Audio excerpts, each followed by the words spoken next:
right without a safety net. Back in the day, we were talking about it before, we used to have like a storyboard we'd work out before we went into the studio, where everything was mapped out. So it's a question of going in and engineering a song, building a song, like building blocks.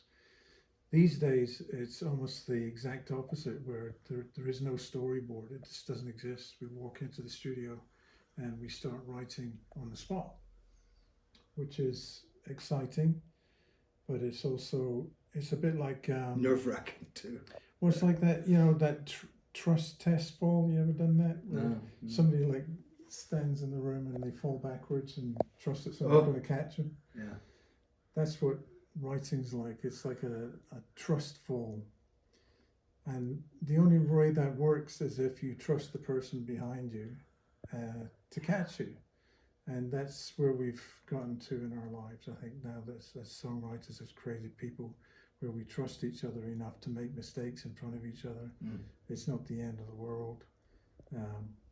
Sometimes it'll work, sometimes it won't, but you don't get hurt. I think also if you get a chance to just look at this room, and in fact our drummer Trevor is sat over there filming us as well. He's been there for weeks. We pay him a good. He never session leaves. fee. But you can see by this room that this is different in the sense it's absolute chaos, and it's all the vintage gear that we had when we started off, and so we basically jam on this. It's a lot of jamming. It's a bit, I suppose, the freest we've ever been.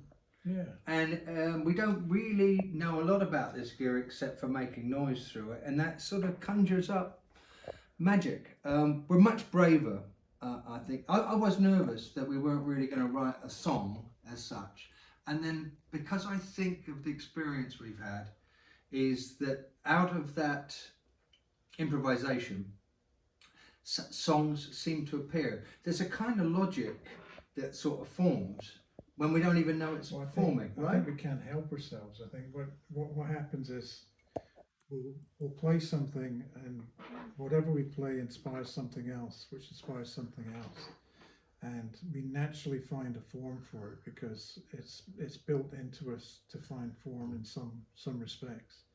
What we're trying to do is we're trying to not let go of that completely, because that's against our nature, but more to relax our grip on it, so that it allows the other person in the room to try maybe something that he hasn't tried before without getting laughed at.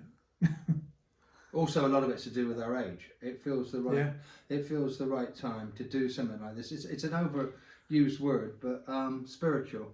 I do feel like when I come to write now with Brian, it's to do with where we are in our lives. We're up there in the years. It's like the 11th hour. And so I think that makes you scared but brave as well, to do something that you believe in. I do think the stuff we're doing now, we've only really got a couple of things going at this point, but I got a feeling that these things are going to last to us. Yes. They're going to mean something to us more than a lot of other stuff has, because we're actually writing from, it sounds cliched again, but from real heart. Well, there's nobody breathing down our necks expecting expectations. I mean, nobody's saying I want the product. In the good old days, and they were good old days, we used to get a lot of criticism for actually having enthusiasm. I can't remember who it was. Somebody called us Criticism for being up for it. Excitable boys. Excitable boys, yeah.